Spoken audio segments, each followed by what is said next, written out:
Hello दोस्तों, नमस्कार। मैं पोखरराम बामणिया और आप देख रहे हैं बामणिया बायोलॉजी एंड न्यूज़। देखिए, आज हम बात करेंगे मादा जनन तंत्र के बारे में। इससे पहले हमने बात की थी नर जनन तंत्र या नर जनन अंगों के बारे में। आज हम बात करेंगे मादा जनन तंत्र, फीमेल रिप्रोडक्टिव सिस्टम या फीमेल रिप्रोडक्टिव ऑर्गन्स के बारे में। देखिए, जिस तरह से नर के अंदर जो नर जनन अंग होते हैं वो श्रोणि भाग में होते हैं, उसी तरह से मादा के अंदर भी ये जो जनन अंग होते हैं ये श्रोणि भाग के अंदर या पेल्विस रीजन के अंदर पाए जाते हैं। अब जिस तरह से नर के अंदर नर युग्मकों का निर्माण हुआ, नर युग्मकों का निर्माण होने के बाद में नेक्स्ट उनका जो कार्य रहता है कि जो नर युग्मक है उनको मादा के जनन भाग में ट्रांसफर करना, उसके बाद में नर फ्री। लेकिन यहाँ यदि हम बात करते हैं मादा जनन तंत्र की, तो मादा जनन तंत्र के अंदर जो मादा है उसका जो मुख्य कार्य है वो अंड जनन की जो क्रिया है इसके द्वारा अंडाणु का निर्माण करना। अब अंडाणु का निर्माण करने के बाद में अंडाणु का जब निर्माण हुआ तो अंडाणु निर्माण के साथ ही मादा है वो फ्री नहीं होती है, मादा की अतिरिक्त जिम्मेदारी होती है। मतलब ये जो मुख्य काम है अंडाणु का निर्माण और मतलब अंड जनन के दौरान अंडाणु का निर्माण, ये तो मादा का मुख्य कार्य है। इसके अलावा मादा की अतिरिक्त जिम्मेदारी भी होती है। हम कह सकते हैं कि मादा है वो अधिक उत्तरदायी होती है जनन के प्रति। जनन के लिए जो मादा है वो नर की तुलना में अधिक जिम्मेदार होती है। अब देखो, मुख्य कार्य अंडाणु निर्माण, इसके बाद में अतिरिक्त उनको क्या कार्य करना है। देखो, सबसे पहले अंडाणु का निर्माण अंडाशय के अंदर हुआ। अब इस अंडाणु को निषेचन स्थल तक ले जाना। अंडाणु का निर्माण तो हो गया अंडाशय के अंदर, लेकिन निषेचन का कार्य अंडवाहिनी के अंदर होता है। तो इस अंडाणु का निषेचन स्थल या जो फर्टिलाइजेशन जो पॉइंट है वहां तक इसको ले जाना, ये भी काम मादा के द्वारा किया जाएगा। इसके बाद में जो शुक्राणु हैं उनको ग्रहण करना, नर के साथ में सहवास करना या जो मैथुन क्रिया है, मैथुन क्रिया के द्वारा नर से शुक्राणुओं को प्राप्त करना, शुक्राणुओं को ग्रहण करना, ये भी कार्य मादा के द्वारा किया जाता है। तो शुक्राणुओं को ग्रहण करना। इसके बाद में जो शुक्राणु योनि मार्ग के अंदर त्यागे गए हैं, जो शुक्राणु मादा के द्वारा योनि के अंदर लिए गए हैं, वो शुक्राणु हैं, इनको निषेचन स्थल तक ले जाना। अब नर ने जो मैथुन क्रिया की उसके द्वारा शुक्राणु योनि मार्ग में त्याग दिए गए। उसके बाद में ये शुक्राणु निषेचन की क्रिया जो अंडवाहिनी में होती है, अंडवाहिनी तक शुक्राणुओं का परिवहन, ये भी मादा की जिम्मेदारी होती है। अब निषेचन के लिए अनुकूल परिस्थिति उपलब्ध करवाना। अंडवाहिनी के अंदर अंडाशय से आने वाला अंडाणु और गर्भाशय से जाने वाला शुक्राणु, ये दोनों अंडवाहिनी के अंदर एक जगह पर, एक स्थान पर मिलने वाले हैं, संलित होने वाले हैं या निषेचन होने वाला है। तो उसके लिए जो अनुकूल परिस्थिति की आवश्यकता होती है, तो अनुकूल परिस्थिति उपलब्ध करवाना, यह कार्य भी मादा की जिम्मेदारी होती है। अब निषेचन हो गया। निषेचन होने के बाद में नेक्स्ट जो विभिन्न प्रकार के परिवर्तन होंगे, विभिन्न प्रकार के विभाजन होंगे। विभाजन के बाद में जो जाइगोट है वो अलग अलग विभिन्न प्रकार की परिस्थितियों से गुजरेगा और उसके बाद में जो भ्रूण का निर्माण होगा, ये भ्रूण गर्भाशय के अंदर आएगा और गर्भाशय के अंदर आने के बाद में गर्भाशय के अंदर उनका इम्प्लांटेशन, मतलब रोपण या अंतरोपण, ये किसमें होगा? गर्भाशय के अंदर होगा। तो यह कार्य भी मादा के शरीर में संपन्न होता है। अब इसके बाद में रोपण हो गया। रोपण के बाद में प्लेसेंटा का निर्माण हो गया। प्लेसेंटा के द्वारा जो भ्रूण है वो मादा से क्रियात्मक रूप से जुड़ जाता है। विभिन्न प्रकार की क्रियाएं भ्रूण के अंदर संचालित होती है। उसके बाद में जो भ्रूणीय परिवर्तन है, गर्भाशय के अंदर जो भ्रूण है उसका क्या होगा? परिवर्तन होगा। मतलब जो गर्भावस्था होती है या जो 9 महीने का जो टाइम होता है, 9 माह का जो समय होता है, उसमें भ्रूण का परिवर्तन होता है। ये पूरा का पूरा जो गर्भावती के दौरान भ्रूण का परिवर्तन है, ये मादा के गर्भाशय के अंदर संपन्न होता है। तो बहुत बड़ी जिम्मेदारी है मादा की। 9 माह तक उस बच्चे का निर्माण कहें या भ्रूण का परिवर्तन है वो मादा के शरीर के अंदर होता है। अब इस कार्य में भी उनकी सफलता और सफलतम भ्रूणीय परिवर्तन हो, ये मादा की जिम्मेदारी होती है। उस दौरान उनको उस हिसाब से खान पान है, उस हिसाब से उनको काम भी करना होता है। मतलब सब परिस्थिति उसको निषेचन के बाद में जो जाइगोट है, जो गर्भाशय स्थापित हो गया है, 9 महीने के बाद प्रसव के द्वारा वह भ्रूण है वो मादा के शरीर से बाहर आएगा। तो तब तक उसकी सुरक्षा की पूरी जिम्मेदारी होती है वो उस मादा की होती है। तो गर्भावस्था में भ्रूणीय परिवर्तन सफलता से हो, यह जिम्मेदारी भी मादा की रहेगी। इसके बाद में प्रसव, गर्भावधि के बाद गर्भावस्था का जो अंतिम स्टेज है उसमें प्रसव होता है। बच्चा है वो गर्भाशय ग्रीवा से योनि मार्ग से होता हुआ मादा के शरीर से बाहर आता है। इस प्रोसेस को हम प्रसव कहते हैं। तो प्रसव से रिलेटेड समस्त जो जिम्मेदारी होती है वो भी मादा की होती है। इसके बाद में बच्चे का जन्म हुआ। जन्म होने के बाद भी मादा फ्री नहीं हुई, उसके बाद में उसकी जिम्मेदारी है कि वह बच्चे का पोषण करे, बच्चे को पोषण प्रदान करे। इसके लिए मादा के अंदर जो स्तन ग्रंथियां पाई जाती है, जो स्तन ग्रंथि पाई जाती है, उसके द्वारा दूध का निर्माण करके उस शिशु का क्या करना है, पोषण किया जाना है। और बच्चा प्रसव के दौरान बच्चा तो मतलब मादा के जो गर्भाशय उसे बाहर आ गया, उसके बाहर आने के बाद में या प्रसव के बाद भी उस शिशु का पोषण है वो उस मादा के द्वारा किया जाता है। तो ये जो स्तन ग्रंथि है इसके द्वारा दूध का निर्माण करना, दूध निर्माण के बाद बच्चे को दूध पिलाना। अब उस बच्चे की सुरक्षा भी करनी है, बच्चे को दूध भी पिलाना है, बच्चे को पानी पिलाना है या नहीं पिलाना है, दूध कब पिलाना है, कितना पिलाना है। इसके अलावा छोटा बच्चा है तो वो विभिन्न प्रकार की बीमारियों से ग्रसित हो सकता है, तो उससे भी इसका इलाज करवाना है। कुल मिला के उस बच्चे की जो देखभाल है, उसकी सुरक्षा है, उसका जो पोषण है, ये पूरी की पूरी जिम्मेदारी उस मादा की होती है। तो इसलिए हम ये कह सकते हैं कि मादा ने अंड जनन की प्रोसेस के द्वारा अंडाणु का निर्माण किया और मादा फ्री होगी, ऐसा कदापि नहीं है। मादा का मुख्य कार्य ये है, लेकिन इसके अलावा ये समस्त प्रकार की जिम्मेदारी भी मादा की बढ़ती है। तो इस तरह से नर की तुलना में मादा लैंगिक जनन के लिए अधिक उत्तरदायी होती है या उसकी अधिक जिम्मेदारी होती है। मादा जनन तंत्र के जो विभिन्न प्रकार के भाग है, इनके बारे में यदि हम बात करें तो जो ये मादा जनन तंत्र के विभिन्न अंग है, इसमें ये अंडाशय है। अंडाशय, इसको डिंब ग्रंथि भी कहा जाता है। ये अंडाशय संख्या में 2 होते हैं या एक जोड़ी पाए जाते हैं।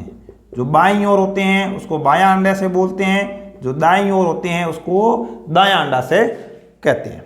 तो इस तरह से ये अंडाशय है, ये बायां अंडाशय और ये दायां अंडाशय। अंडाशय को डिंब ग्रंथि भी कहा जाता है, अंडाशय ग्रंथि भी कहा जाता है, क्योंकि यह हार्मोन्स का स्त्रवण भी करती है, इसलिए इसको अंतःस्रावी ग्रंथि भी हम कहते हैं। तो देखिए, अंडाशय, मादा के अंदर जो अंडाशय है वो प्राथमिक जनन अंग होंगे, क्योंकि अंडाणु का निर्माण इस अंडाशय के अंदर किया जाता है। तो अंडाणु का निर्माण करने के कारण इसको हम प्राथमिक जनन अंग कहेंगे। तो प्राथमिक जनन अंग के रूप में अंडाशय पाए जाते हैं, संख्या में 2 होते हैं। मीजोवेरियम झिल्ली के द्वारा ये जुड़े हुए होते हैं, इधर अंडवाहिनी से जुड़े हुए हैं, इधर गर्भाशय की भित्ति से जुड़े हुए होते हैं। तो ये अंडाशय होते हैं। अंडाशय के अलावा कुछ अब जैसे नलिकाकार संरचनाएं होती है, ये सहायक नलिकाओं का निर्माण करेगी। जिस तरह से नर जनन तंत्र के अंदर भी सहायक नलिकाएं पाई जाती है, उसी तरह से मादा के अंदर भी सहायक नलिकाएं पाई जाती है। अब नलिकाओं में सबसे पहले हम बात करते हैं, ये जो संरचना है इसको हम कहते हैं अंडवाहिनी। यहाँ से अंडाणु निकलेगा या अंडोत्सर्ग होगा तो ये अंडाणु है वो अंडवाहिनी में जाएगा। तो यहाँ से लेके ये मुड़ी हुई पूरी है वो अंडवाहिनी पाई जाती है। अंडवाहिनी के अंदर ही निषेचन की क्रिया संपन्न होती है। इधर से जब अंडोत्सर्ग होगा तो अंडाणु इधर से जाएगा और जो मैथुन क्रिया होगी उस दौरान शुक्राणु हैं इनका त्याग यहाँ किया जाएगा। तो ये जो शुक्राणु हैं ये गति करते हुए ऐसे चलेंगे, ये शुक्राणु गति करते हुए अंडवाहिनी की तरफ जाएंगे। अंडवाहिनी के बीच का जो भाग है इस्तमस, यहाँ पर अंडाणु और शुक्राणु दोनों का मिलना होगा। इसी क्रिया को हम निषेचन कहते हैं, बाद में डिटेल से बात करेंगे। अब ये जो अंडवाहिनी है इसके 3 भाग होते हैं। एक ये कीप नुमा भाग है, इसको कीपक बोला जाता है। दूसरा फूला हुआ भाग तुम्बिका कहलाता है। नंबर 3 रहा है वो संकीर्ण पथ कहलाता है। इस तरह से जो अंडवाहिनी है, अंडवाहिनी को हम डिंब वाहिनी भी कहते हैं। ये जो अंडवाहिनी है, इस अंडवाहिनी को हम डिंब वाहिनी भी कहते हैं, क्योंकि इसके अंदर अंडाणु का वहन किया जाता है या अंडाणु है वो गर्भाशय की तरफ जाता है। जो अंडाणु बनता है, अंडाणु को, अंडे को हम डिंब भी कहते हैं, इसलिए इसको डिंब वाहिनी भी कहा जाता है। अब अंडाशय से जो अंडाणु निकलेगा सबसे पहले कीप भाग के द्वारा ग्रहण किया जाएगा, उसके बाद में तुम्बिका भाग से होते हुए संकीर्ण पथ में जाएगा। जहां पर ये दोनों भाग मिलते हैं वहां पर निषेचन की क्रिया संपन्न होगी और उसके बाद में ये जो जाइगोट होगा या जो भ्रूणीय परिवर्तन क्रिया होगी वो गर्भाशय के अंदर होती है। तो ये क्या है, गर्भाशय है। गर्भाशय की बात करते हैं तो गर्भाशय के अंदर 3 लेयर पाई जाती है। सबसे बाहर होती है परिगर्भाशय, इसको पेरीमेट्रियम कहा जाता है। बीच में गर्भाशय पेशी स्तर होता है, इसको मायोमेट्रियम कहा जाता है। सबसे अंदर गर्भाशय अंतः स्तर होता है, इसको एंडोमेट्रियम कहा जाता है। तो इस तरह से गर्भाशय की 3 लेयर होती है, पेरीमेट्रियम, मायोमेट्रियम और एंडोमेट्रियम। अब इसके अंदर क्या होगा, जब आर्तव चक्र चलेगा उस दौरान जो आर्तव है या जो ब्लड बाहर आता है उसमें जो गर्भाशय अंतः स्तर या एंडोमेट्रियम है वो टूट कर बाहर आती है। और जो गर्भाशय पेशी स्तर होता है इसमें पेशियां पाई जाती है, अनैच्छिक प्रकार की पेशी पाई जाती है। प्रसव के दौरान इन पेशियों में क्या होते हैं, जोरदार संकुचन होते हैं, जिससे प्रसव की क्रिया संपन्न होती है। तो इस तरह से ये सभी भ्रूणीय परिवर्तन हम इस टॉपिक के अंदर डिस्कस करने वाले हैं। और ये गर्भाशय है, गर्भाशय की जो एंडोमेट्रियम है इससे जो भ्रूण है वो चिपकता है या इससे जुड़ जाता है, इसी को हम रोपण कहते हैं। रोपण के बाद में यहाँ पर प्लेसेंटा का निर्माण होता है। प्लेसेंटा का जब निर्माण होगा तो वह भ्रूण है वो इस माता के गर्भाशय से क्रियात्मक रूप से जुड़ जाता है और समस्त क्रियाएं उस प्लेसेंटा के माध्यम से भ्रूण करता है। उसके बाद में वह भ्रूण है वो इस गर्भाशय के अंदर गर्भावधि तक रहेगा। जैसे मान लो मनुष्य की बात करते हैं तो 9 माह की गर्भावधि होती है, प्लस माइनस 15 डेज भी हो सकता है। तो 9 माह के हिसाब से 270 डेज का ये टाइम होता है। इतने दिन तक जो भ्रूण है वो इसके अंदर रहेगा। भ्रूण में क्या होंगे, परिवर्तन होंगे। भ्रूण में परिवर्तन होने के बाद में एक शिशु का या बच्चे का निर्माण होगा।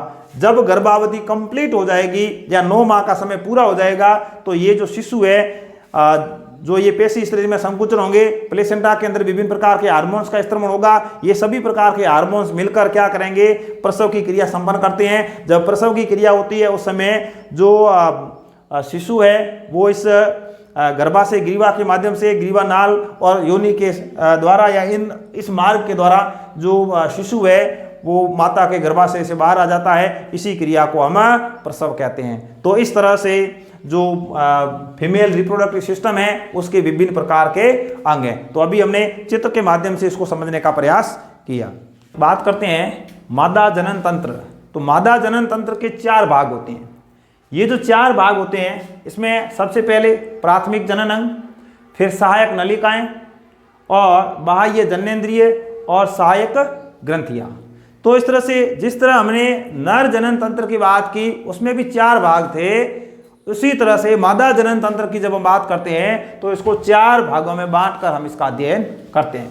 देखिए सबसे पहले प्राथमिक जनन अंग या प्राथमिक लैंगिक अंग। ये प्राथमिक लैंगिक अंग इसलिए इनको कहा जाता है कि ये एक मादा है, तो मादा का कार्य है मादा जनन करना या मादा युग्मक का निर्माण करना, अंडाणु का निर्माण करना। ये मुख्य कार्य है मादा का। अब ये जो मुख्य कार्य है, ये मुख्य कार्य करने वाले जो अंग होते हैं इसलिए इनको हम प्राथमिक लैंगिक अंग कहते हैं। और मादा के अंदर जो प्राथमिक लैंगिक अंग होते हैं वो होते हैं अंडाशय। अंडाशय 1 जोड़ी होते हैं, संख्या में 2 होते हैं, अंडाकार होते हैं और उदर भाग के अंदर पाए जाते हैं। इसके अंदर जो कोशिकाएं होती है उसमें अंड जनन का प्रोसेस होगा या मियोसिस होता है, जिससे अंडाणु का निर्माण होता है और ये अंडाणु है वो अगुणित होते हैं या एन होते हैं। अब ये जो अंडाणु है ये अंड जनन की प्रोसेस के द्वारा बनते हैं। इस तरह से जो प्राथमिक लैंगिक अंग है या प्राथमिक जनन अंग है उसके अंदर या उसके द्वारा मादा युग्मक का निर्माण किया जाता है। अब मादा युग्मक का निर्माण किया जाता है इसलिए इसे प्राथमिक जनन अंग या प्राथमिक लैंगिक अंग कहते हैं। नेक्स्ट हम बात करते हैं सहायक नलिकाएं। अब जो नलिकाकार भाग होते हैं जो मादा युग्मक को नर युग्मक से मिलाने का कार्य करते हैं, ये सभी जो है वो सहायक नलिकाएं कहलाती है। सहायक नलिकाओं की बात करें तो मादा के अंदर अंडवाहिनी पाई जाती है। अंडवाहिनी होती है 2, जो बाएं अंडाशय से निकलेगी उसको हम कहेंगे बाईं अंडवाहिनी और जो दाएं अंडाशय से निकलती है उसको हम कहते हैं दाईं अंडवाहिनी। तो अंडवाहिनी 1 जोड़ी होती है या संख्या में 2 होती है। ये अंडवाहिनी है, इनको डिंबवाहिनी भी कहा जाता है और इन्हीं को फैलोपियन ट्यूब भी कहा जाता है। अब देखिए अंडे को हम डिंब भी कहते हैं, अंडाणु को हम डिंबाणु भी कहते हैं। तो इसमें डिंब का वहन होता है इसलिए इसे डिंबवाहिनी कहा जाता है। और ये जो अंडवाहिनी है ये आगे जाकर दोनों अंडवाहिनी आगे जाकर गर्भाशय के अंदर खुलती है और जो निषेचन का कार्य है वो इस अंडवाहिनी के अंदर संपन्न होता है। नेक्स्ट गर्भाशय। गर्भाशय दोनों अंडवाहिनी गर्भाशय में खुलेगी। गर्भाशय एक थैलेनुमा भाग है और उल्टे जो नाशपाती जो फ्रूट है, उल्टा नाशपाती उसके आकार का होता है, थैलेनुमा भाग होता है, खोखला भाग होता है, इसके अंदर है वो भ्रूण का परिवर्तन होता है। जो गर्भवती होती है मादा के अंदर 9 माह की, 9 माह तक बच्चे का जो परिवर्तन या इसका जो विकास है वो इस गर्भाशय के अंदर होता है। और नेक्स्ट आती है योनि।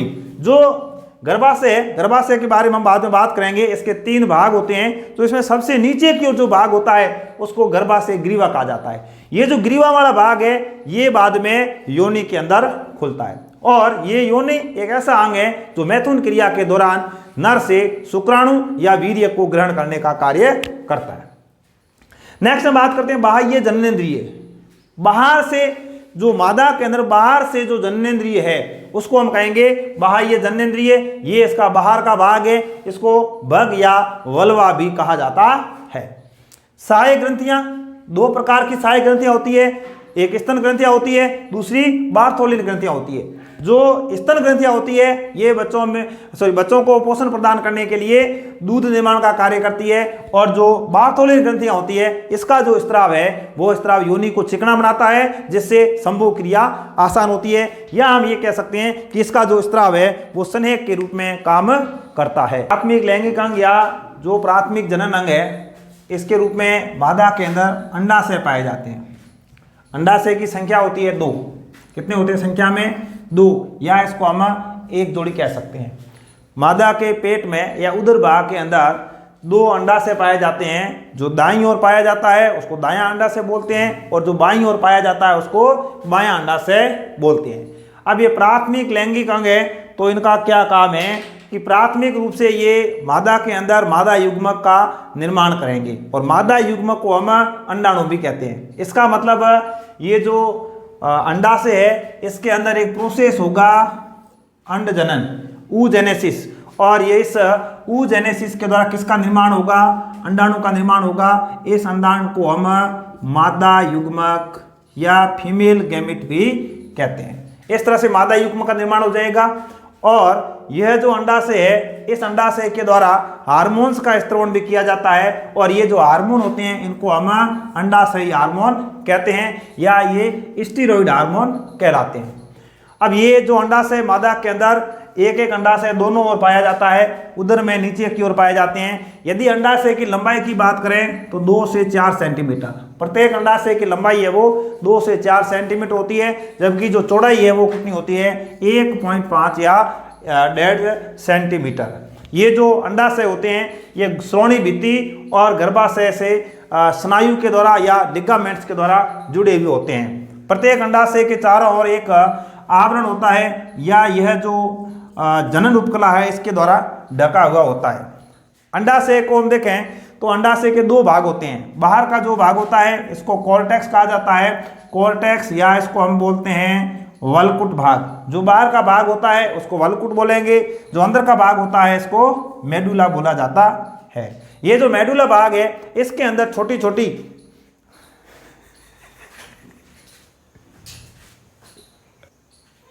ये जो अंडाशय के बाहर का जो भाग है इसको हम कॉर्टेक्स कहते हैं। कॉर्टेक्स मतलब वलकुट कहा जाता है, और इसके अंदर का जो भाग है इसको मेडुला कहा जाता है। मेडुला भाग के अंदर छोटी छोटी पुटक पाई जाती है, छोटी छोटी कोशिकाएं पाई जाती है। इनको प्राथमिक पुटक कहते हैं या प्राइमरी फॉलिकल कहते हैं।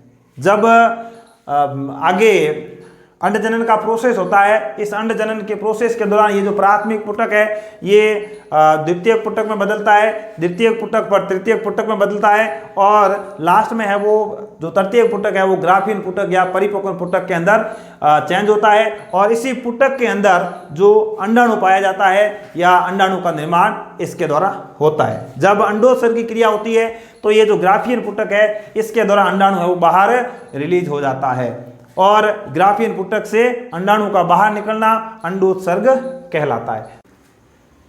प्राथमिक लैंगिक अंग के बाद में हम बात करते हैं अंडवाहिनी या डिंबवाहिनी। ये जो सहायक नलिकाओं वाला भाग है या सहायक नलिकाओं की बात करते हैं तो उसमें सबसे पहले आता है अंडवाहिनी या डिंबवाहिनी। अंडवाहिनी क्यों कहेंगे? क्योंकि इसमें अंडे का वहन होता है। डिंबवाहिनी क्यों कहते हैं? क्योंकि इसके अंदर डिंब का वहन होता है। अंडे को हम डिंबाणु भी कहते हैं, अंडाणु को डिंबाणु या अंडे को हम डिंब भी कहते हैं, इसलिए इसको अंडवाहिनी या डिंबवाहिनी कहते हैं। अब देखिए जो अंडवाहिनी है इसी को फैलोपियन ट्यूब कहा जाता है, इसी के अंदर निषेचन की क्रिया संपन्न होती है। ये जो ट्यूब होती है इसकी अंदर की ओर आंतरिक भाग में पक्षमा भी उपकला उत्तक पाया जाता है, जो अंडाणु की गति के लिए उत्तरदायी होता है।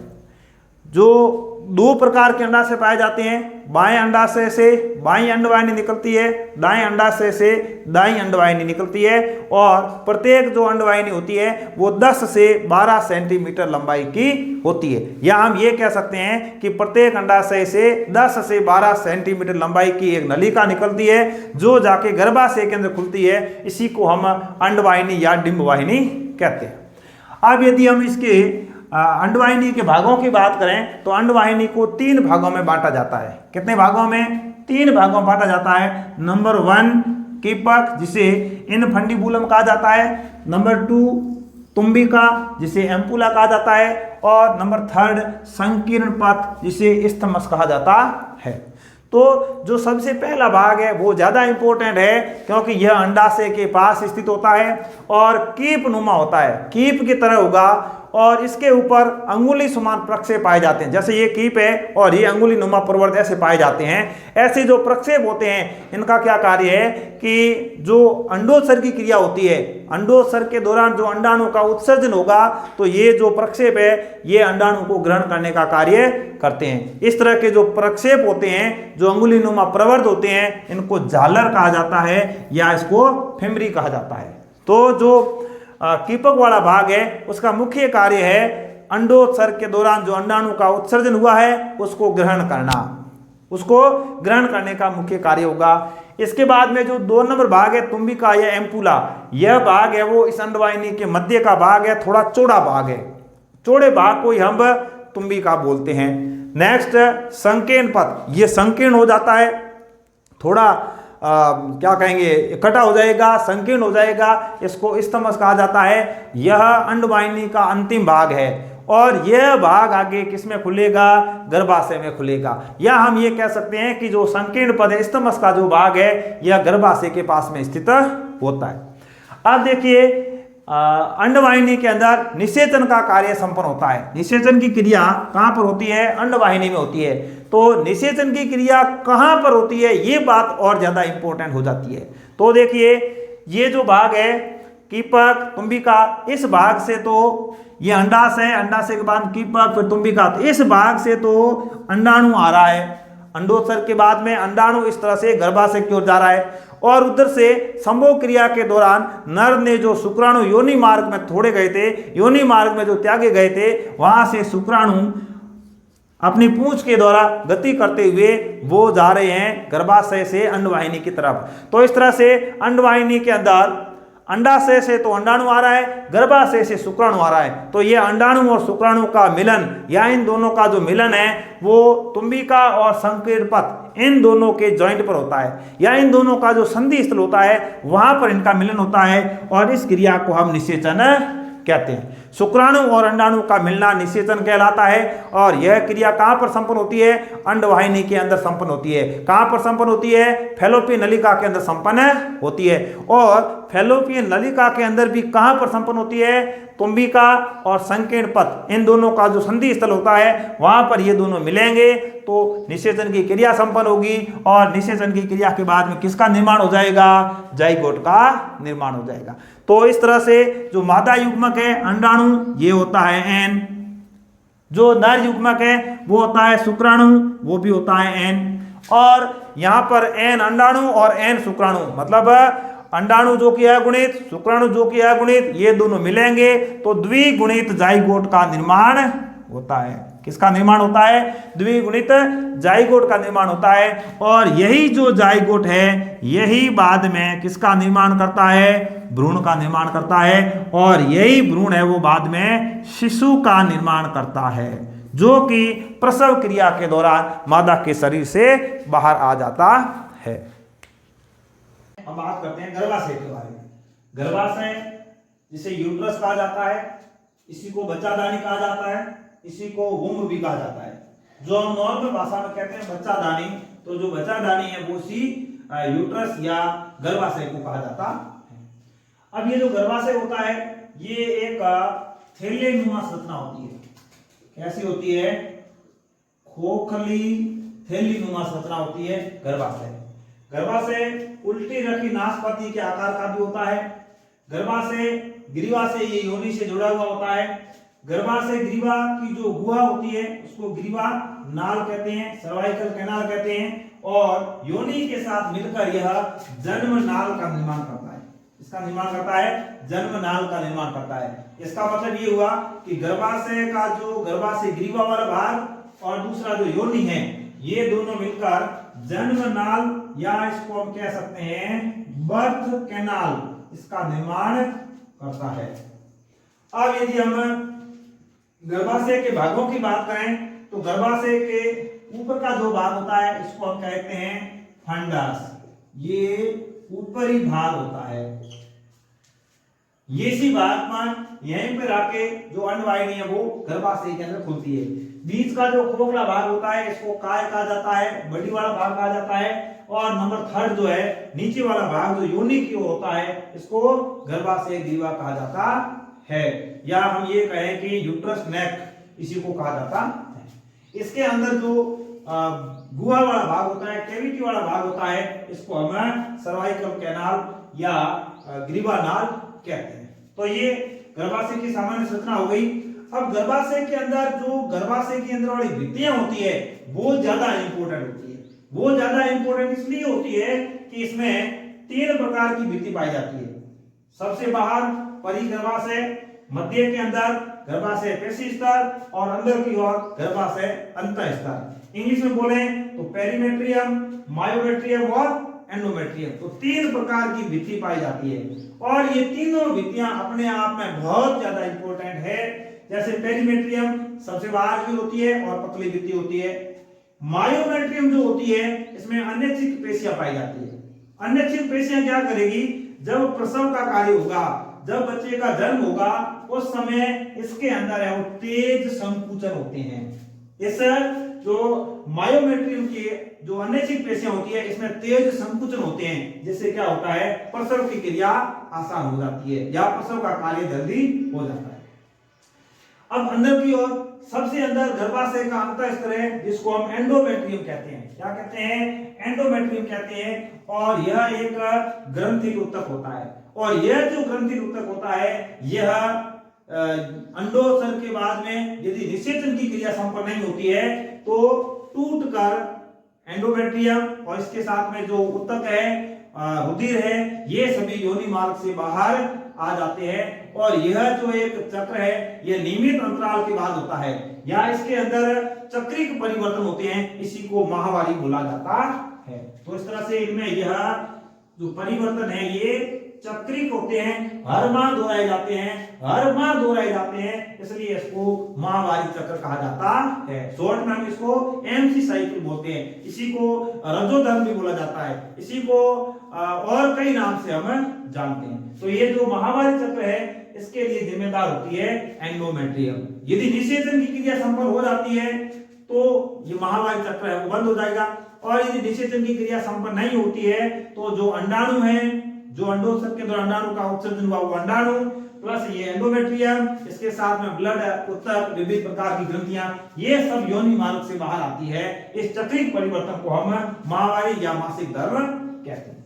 तो इस तरह से ये जो गर्भाशय है इसके ये कार्य हो जाते हैं। नेक्स्ट जो सहायक नलिकाएं होती है उसमें आता है योनि। योनि जिसको वेजाइना बोला जाता है, इसकी लंबाई है वो 7.5 सेंटीमीटर होती है। 7.5 सेंटीमीटर इसकी लंबाई होती है। इसका एक ही मुख्य कार्य है कि मैथुन क्रिया के समय शिशु को ग्रहण करना। जब एक मादा नर के साथ में सहवास करेगी या जब संभोग की क्रिया करती है उस समय जो शिशु है उसको ग्रहण करने का कार्य इस योनि का रहेगा या वेजाइना का रहेगा। अब शिशु को ग्रहण किया है तो शिशु को ग्रहण करने के बाद में जब वीर्य स्खलन का कार्य होगा, जो वीर्य स्खलन है इस दौरान जो शुक्राणुओं का त्याग होगा तो शुक्राणुओं को ग्रहण करने का कार्य भी योनि का होता है। अब योनि ने क्या किए? शुक्राणुओं को ग्रहण किया। शुक्राणुओं को ग्रहण करने के बाद शुक्राणु में पूंछ पाई जाती है, शुक्राणुओं में गति पाई जाती है। शुक्राणु गति करते हुए योनि भाग से गर्भाशय ग्रीवा, फिर गर्भाशय और फिर अंडवाहिनी की ओर प्रस्थान करते हैं। और अंडाणु का उत्सर्जन अंडोत्सर्ग का जो प्रोसेस है उससे होगा और वो अंडवाहिनी के अंदर से आएंगे और अंडवाहिनी के अंदर शुक्राणु अंडाणु का मिलना होगा। इसी प्रोसेस को हम निषेचन कहते हैं और इसी से किसका निर्माण होता है, जाइगोट का निर्माण होता है। मादा जनन तंत्र का बाह्य जननेंद्रिय वाला भाग, बाह्य जननेंद्रिय जो होती है मादा के अंदर, इसको भग या वल्वा कहा जाता है। बाह्य जननेंद्रिय को भग या वल्वा कहा जाता है। तो देखिए ये जो मैंने चित्र बनाया है, यह चित्र है वो मादा के अंदर बाह्य जननेंद्रिय का है। अब बाह्य जननेंद्रिय की बात करें तो मादा के अंदर जो ये बाह्य जननेंद्रिय है, इसके सेंटर के अंदर जो पाया जाता है यह है योनि द्वार। यह क्या है, योनि द्वार। योनि द्वार के ऊपर जो झिल्ली पाई जाती है इसको हाइमन या योनि छद कहा जाता है। अब इस योनि छद या योनि, इससे ऊपर की ओर अग्र भाग में वो मूत्र मार्ग पाया जाता है।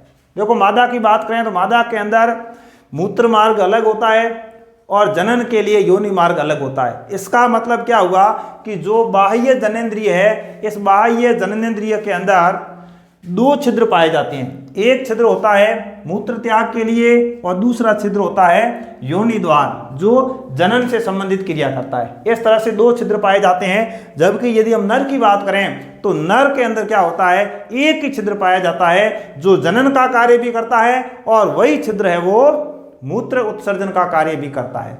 इस तरह से मादा में दो छिद्र पाए जाते हैं। अब ये जो इंपॉर्टेंट अंग है, इनकी सुरक्षा के लिए एक ये वलन पाया जाता है जिसको हम कहते हैं लघु भगोष्ठ या लेबिया माइनोरा। एक वलन पाया जाता है, फोल्ड पाया जाता है जो इस योनि की सुरक्षा करता है, लेबिया माइनोरा कहा जाता है। एक दूसरा बड़ा फोल्ड पाया जाता है, बड़ा वलन पाया जाता है, इस वलन को हम लेबिया माइनोरा बोलते हैं। एक लेबिया माइनोरा है, सॉरी ये दूसरा है वो लेबिया मेजोरा है।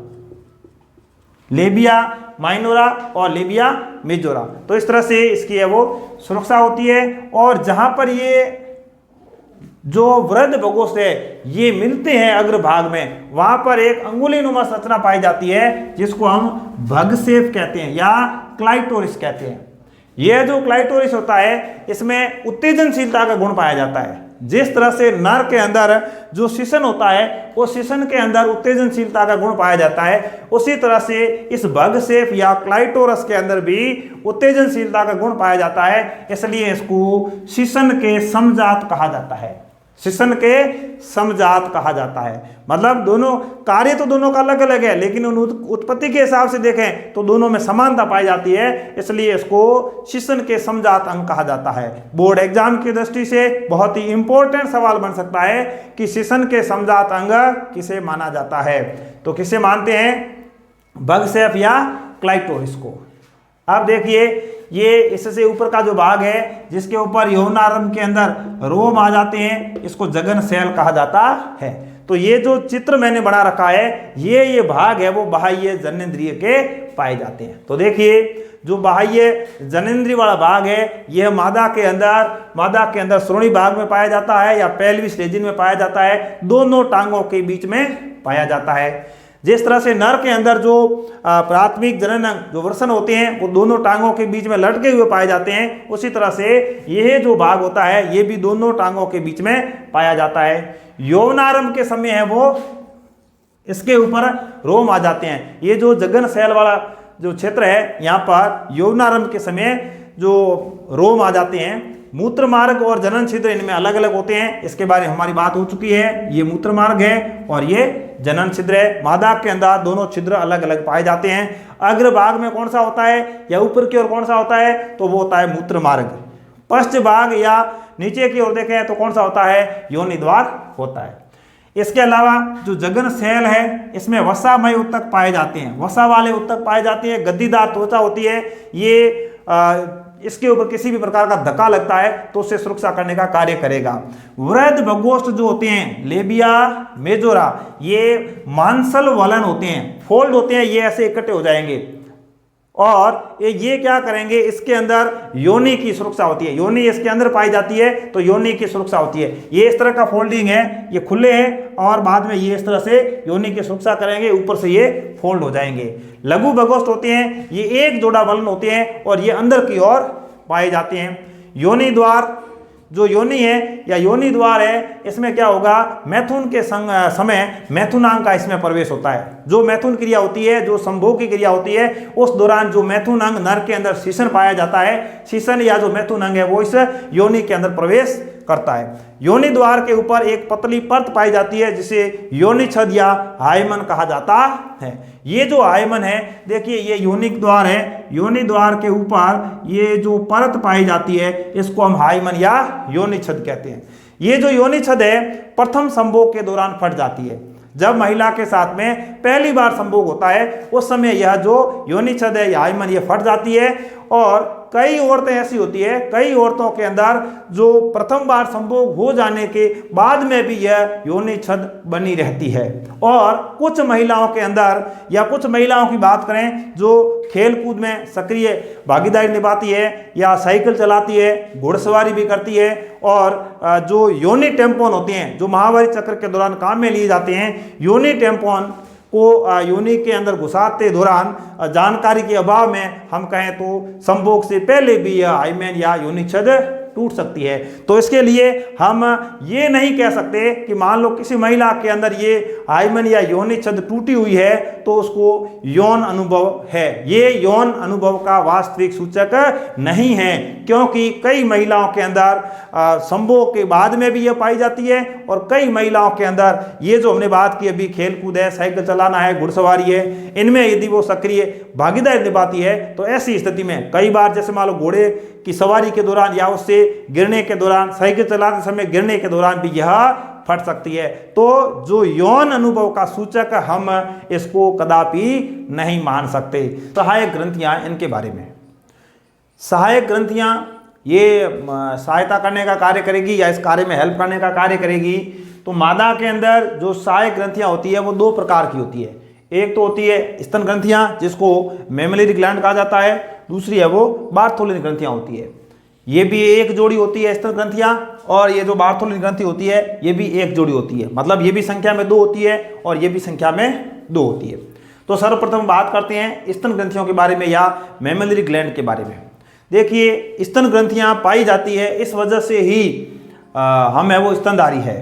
और मादा के अंदर जो स्तन ग्रंथि है वो थोड़ी सक्रिय होती है, विकसित प्रकार की होती है, ताकि जब प्रसव हो जाएगा, प्रसव के बाद में जो शिशु या बच्चा पैदा होगा उसको दूध पिलाने के लिए, उसका पोषण प्रदान करने के लिए इस ग्रंथि के अंदर है वो दूध का निर्माण होता है, और उस दूध के द्वारा ही उस बच्चे का क्या होगा, पोषण होगा। तो ये मादा की एक अतिरिक्त जिम्मेदारी भी है कि प्रसव के बाद भी बच्चे को है वो पोषण प्रदान करना, बच्चे को पोषण प्रदान करना और बच्चे की देख रेख करना, ये भी जो ड्यूटी है, ये उत्तरदायित्व है, ये भी माता का होता है या माँ का होता है। सर्वप्रथम बात करें तो ये जो स्तन ग्रंथियां है ये मादा के वक्ष भाग में पाई जाती है, एक जोड़ी होती है और बच्चों को पोषण के लिए दूध निर्माण का कार्य करेगी। इसमें ग्रंथिल और वसा में उत्तक होता है, वसा में उत्तक होता है, वसा मतलब लिपिड की मात्रा अधिक होती है इसमें। अब इसमें जो दूध का निर्माण होता है उसके लिए जो हार्मोन है वो है प्रोलैक्टिन। प्रोलैक्टिन हार्मोन क्या करेगा, मादा के अंदर दूध निर्माण का कार्य करेगा। तो ये हार्मोन दूध निर्माण के लिए उत्तरदायी है, जबकि दुग्ध का स्त्रवण करने के लिए जो हार्मोन है वो होता है ऑक्सीटोसिन। तो दुग्ध निर्माण के लिए प्रोलैक्टिन, दुग्ध निष्कासन के लिए ऑक्सीटोसिन हार्मोन होता है। अब ये जो ऑक्सीटोसिन हार्मोन होता है, इस हार्मोन का स्त्रवण प्रसव के दौरान होता है, मतलब जब बच्चे का जन्म होता है या होना होता है उस समय ऑक्सीटोसिन हार्मोन का स्त्रवण बढ़ जाता है, इसका लेवल बढ़ जाता है, जिससे एक क्या होगा, प्रसव आसान हो जाएगा, डिलीवरी होगी। डिलीवरी होने के जस्ट बाद में इस हार्मोन का लेवल ज्यादा रहेगा तो यह हार्मोन क्या करेगा, मेमोलरी ग्लैंड से जो इसके दूध का निर्माण हो चुका है उसको बाहर निकालने का कार्य करेगा। तो जो ऑक्सीटोसिन हार्मोन है ये दुग्ध स्त्रवण का कार्य करता है, और जन्म, बच्चे के जन्म के लिए भी कार्य करता है, इसलिए इसको बर्थ हार्मोन कहा जाता है या जन्म हार्मोन भी ऑक्सीटोसिन को कहा जाता है। अब देखिए स्तन की संरचना के बारे में बात करें तो एक जो स्तन होता है या एक जो स्तन ग्रंथि है उसमें 15 से 20 पालियां पाई जाती है, 15 से 20 पाली पाई जाती है। और ये जो पालियां होती है इसमें कोशिकाओं के गुच्छे पाए जाते हैं, और ये जो कोशिकाओं के गुच्छे होते हैं इनको कूपिका कहा जाता है। क्या कहते हैं? कूपिका कहा जाता है, एल्व्यूलाई कहा जाता है।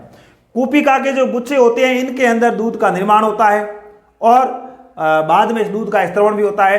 कूपिका के अंदर दुग्ध संग्रहण का कार्य किया जाएगा। अब ये जो कूपिकाएं होती है ये किसमें खुलती है? स्तन नलिकाओं के अंदर खुलती है। कूपिकाएं स्तन नलिकाओं में खुलती है और प्रत्येक पाली के अंदर ये जो नलिकाएं होती है ये मिलकर स्तन वाहिनी का निर्माण करती है। मतलब एक पाली से स्तन वाहिनी बाहर निकलती है। अब अलग अलग पालियों की जो स्तन वाहिनियां हैं ये सभी मिलकर वृहद स्तन तुम्बिका का निर्माण करती है। जो चुचुक वाला भाग है वहां पर ये उससे पहले वृहद स्तन तुम्बिका का निर्माण करती है, फूल कर जो दूध का स्टोरेज करने का कार्य करेगी। जो स्तन ग्रंथि है इसका अग्रभाग में एक छोटा सा उभार पाया जाता है, इसको हम चुचुक बोलते हैं या निप्पल बोलते हैं। इस तरह की संरचना होती है। ये जैसे स्तन ग्रंथि है बीच वाले भाग से थोड़ी आगे की ओर ये उभरी हुई होती है, इसको चुचुक या निप्पल कहा जाता है।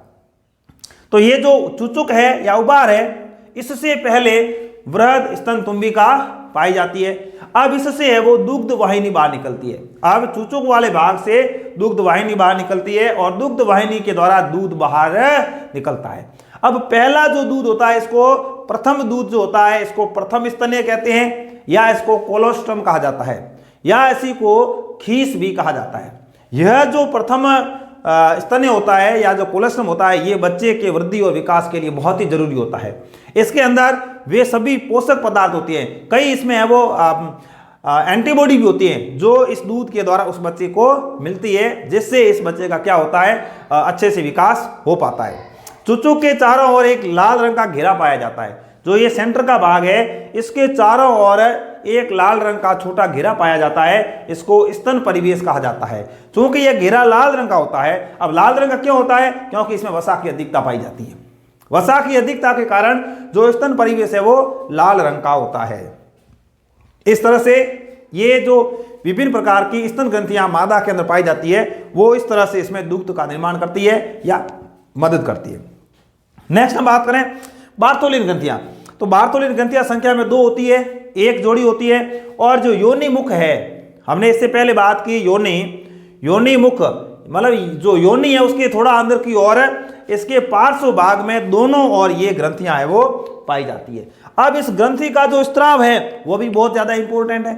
इस ग्रंथि का जो स्त्राव है वह स्त्राव योनि के अंदर स्नेह का कार्य करता है, योनि को चिकना बनाता है, जिससे संभोग कहें या सेक्स है वो आसान होता है। तो इसको चिकना बनाए रखने के लिए या हम ये कहें कि यह जो स्त्राव है यह स्नेह के रूप में कार्य करता है। तो इस तरह से हमने आज की इस वीडियो के अंदर डिस्कस किया मादा के अंदर मादा जनन तंत्र या मादा जनन अंग।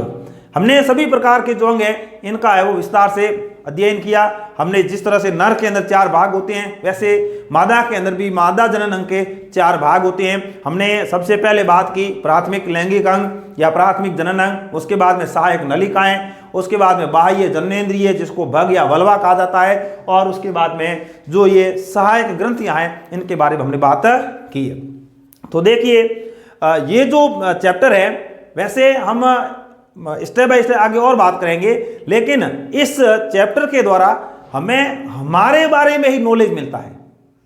देखिए हम एक किसी दूसरे व्यक्ति के बारे में या किसी दूसरे पौधे या जीव के बारे में बात करते हैं, चलो वो अलग बात है, लेकिन इसके द्वारा हम हमारे बारे में ही सीखते हैं। तो इसलिए ये बहुत ही इंटरेस्टिंग और रोचक जो चैप्टर है। इस प्रकार आज के वीडियो में इतना ही। धन्यवाद।